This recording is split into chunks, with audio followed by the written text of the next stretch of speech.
Hi class, today we're going to talk about broadcast writing. At this point in the day, you've already shot all of your interviews and all of your B-roll, and you're ready to write. You should log your sound bites and write your script before you lay any video on the timeline. The first step is to log your sound bites and your natural sound. When you're choosing your sound bites, look for emotion. Your tracks are for facts, your sound bites are for emotion.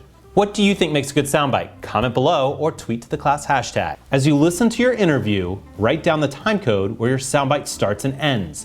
That way you can figure out how long your soundbites are. Keep your soundbites short, 7 to 10 seconds on average, unless it's really emotional. Here's some examples. Scared me, that's what it sounds like. Boom! It's a void. It's gone. It's like my soul is gone on the inside. Everything else, got destroyed, but the chair just stayed. So it's just me thinking that my grandmother just watching over us. Once you choose your sound bites, then you start writing out your tracks, also known as your voiceover. Just like your sound bites, your tracks need to be short as well. 1 or 2 sentences between sound bites or natural sound. Keep your sentences simple. We call it the mom rule. How would you explain it to your mom? Short, declarative sentences, no passive voice. A traditional newspaper article is formatted in what's called the inverted pyramid. You start with the most important information and end with the least important information. That way, if an editor needs to cut it, they can cut from the bottom up. A well-written TV news story will resemble an hourglass. Your best writing will open and close your story. The beginning has to hook in the viewer, while the last line will give them something to remember. So actually when I'm out doing my story or in the field, I start trying to write it then. So like I try to get the interviews first, listen to what they're saying, and I kind of pick up a theme about like what they're saying.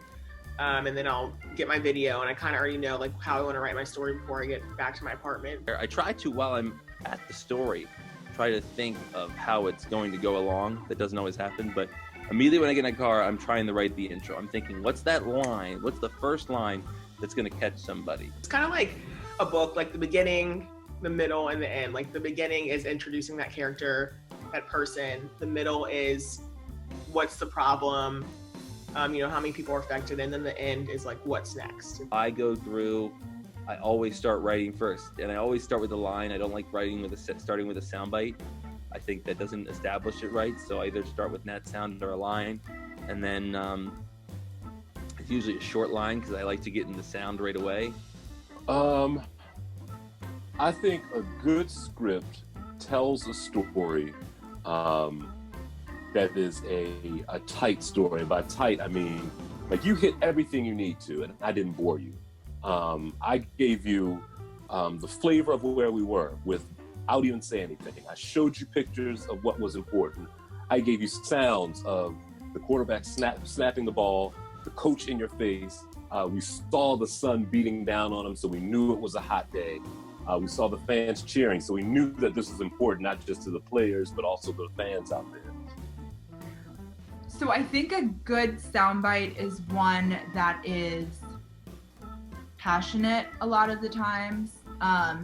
It gives the viewer an understanding, an emotional understanding of how it feels to be the person that you're hearing the sound from. And it offers perspective in like a really succinct way, because we don't have all the time to work with in this business. Like you don't have 20 minutes, you have 1:30 usually. So you want that emotion and that information to come across quickly to the viewer, and I think that is what makes a strong soundbite. Yes, lots of things that reporters should avoid. I mean, one, cliches, I will go with that. I mean, tell me what happened. Tell me how you would say it. I mean, we're getting down to brass tacks here. Who says that? Certain words like that I was told in my first job to avoid by a producer, things like citizens, they're people. Just trying to replace words like that with words that we would actually use when we're referring to someone, a man or a woman, instead of the citizens of this community. People make a good story. I say that because we love characters.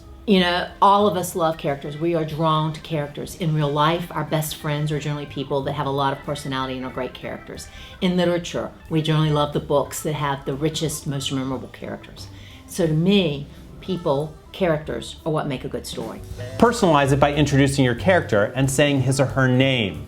Give your viewer the facts in the middle and then summarize it at the end. You'll notice your video will mirror your writing by starting and ending with your best video. I like to have a really short opening sentence and get right into the sound bites or natural sound. Here's some examples. Love and prayers line the room. I was just thinking of him, God, let me live, let me live.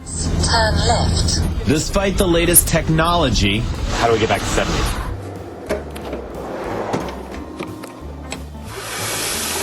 it was splashed all over the front section of the newspaper.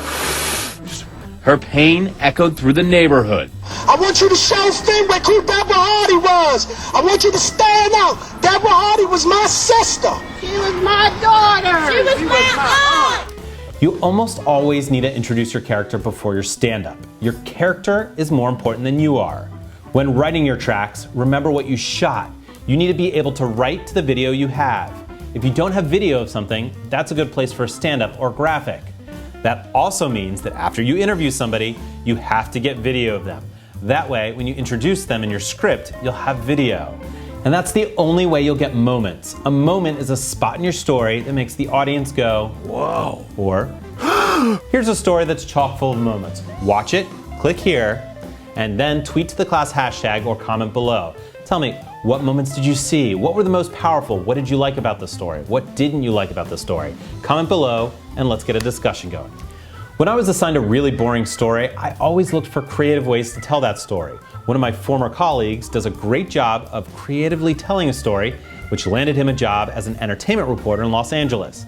Here's Doug Kolk and a couple of examples. It's your job. That's what you have to do. Each and every day, you're given a boring topic. And it is your job to try to make that minute 30 or that minute 15, whatever it may be, the most entertaining piece possible. Because again, people at home who are watching you, yes, they want to be informed because they're watching the news, but at the same time, they're sitting down on their couch, taking their time out and watching television. Therefore, they want to be entertained. So you have to find the common medium to where you can provide information, but at the same time, entertain your audience at home. If you don't want to get caught up in what's being called the Summer Slam, you may want to make other plans. Doug Kolk is in Puente Hills tonight. He's got everything you need to know about this story. Hello, Doug. Well, good evening, Rick. And they're calling this pavement rehabilitation, and it's already started. Take a look here. Right now, 3 westbound lanes of the 60 are shut down. And get out your clocks, because it's going to be like that all weekend.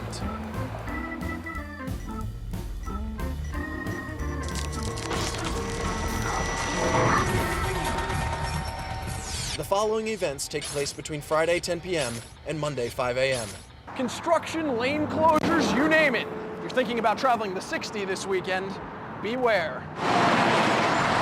For 55 straight hours, we're facing delays and closures. So for the purpose of this story, every second that passes represents an hour of roadway inconvenience.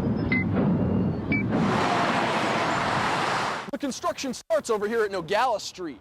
It then continues 1.3 miles down the highway over to Fullerton Road. Expect both off-ramps to be closed, and for motorists, it's not looking pretty. Oh, there's going to be a lot of problems. One of the busiest freeways. I work that freeway every single day, and that's just crazy. We couldn't choose other time to do it, like during the winter or something. And this is just the start. You can expect more of the same for another 3 random weekends. And just when you thought the clock was winding down. So this pavement rehabilitation project will be also taking place the weekends of July 26th, August 9th, and August 23rd. But for now, according to Caltrans, the best way around it all is taking the 10 or the 210 if you're heading northbound, or the 91 for those heading southbound. Live in Puente Hills, Doug Kolk, KTLA 5 News. That in particular was a story, a road closure. I mean, that could be summed up in one VO. The road is closed, and it's to be closed till Monday. That story's been done a million times. And when we go out on a story, especially when you're perhaps given a little bit more time than you have, because LA is so running down. I mean, you'll sit in 2 hours of traffic, you'll get out of the live truck, and within 15 minutes you'll be live. You don't really have time to develop stories. With that story in particular, we arrived on scene and we're like, look, we have 3 hours to work on this thing. Let's really try to think outside the box. To Twitter to set the record straight tonight. And Doug Kolk is live at Staples downtown with fan reaction. Doug? Well, Micah, on the day that Dwight decides to leave LA and we need to get fan reaction, there happens to be that unique mix of an anime convention in town and also New Kids on the Block at Staples Center. All I can say is we tried. And is it more depressing to see Dwight leave for Houston or to listen to Jordan Knight belt out a high note tonight? What's Dwight Howard? It's worse to hear that Dwight Howard's leaving. Tall guy, like yay high. He used to be good up until this morning. Since you guys are probably into sorcery, you can maybe cast a spell on him and make sure he never wins a championship. Can you draw what Dwight Howard would look like if you were an anime character? Sounds like someone from my planet. What planet might that be? Alternia. Terrible place. It was longer. Dwight Howard's tenure with the Lakers or Donnie Wahlberg's receding hairlines? Okay, what would you rather do? See Dwight Howard in a Rockets uniform or go to a New Kids on the Block concert? Man, at the way Dwight Howard's reacting, he's a little baby, so I'll go see New Kids, 98 Degrees, and Boyz II Men, baby. And you're still a bigger man than he is. Exactly. I think your shirt is saying you love 98 Boys on the Block. Yeah, I have to combine everything. Is Dwight Howard included in that number? Dwight Howard? No. He can leave. I don't care about Dwight Howard, okay? And then you need to put the devil horns. Yeah, and drool coming out of his mouth. And what number is he? 666. You're the first person I spoke to today that actually knows who Dwight Howard is. Oh, wow. Now that's sad, right? This is LA. We're at LA Live. Get it together, people. So on your planet, where would Dwight Howard be? Probably in the culling corner. Timeout? Yeah. Yeah, that's where we'd put him too. It's like perfect. So Dwight wishing LA fans the best via Twitter and then also posting this picture of himself in a Houston jersey. And Micah, I think he's just missing the devil horns. Send it back to you. Yeah, creative storytelling tonight. Doug gets the award. Doug, thanks. All right. I'm glad you brought that up because that's a perfect example of a reporter thinking outside the box, not to toot my own horn or anything.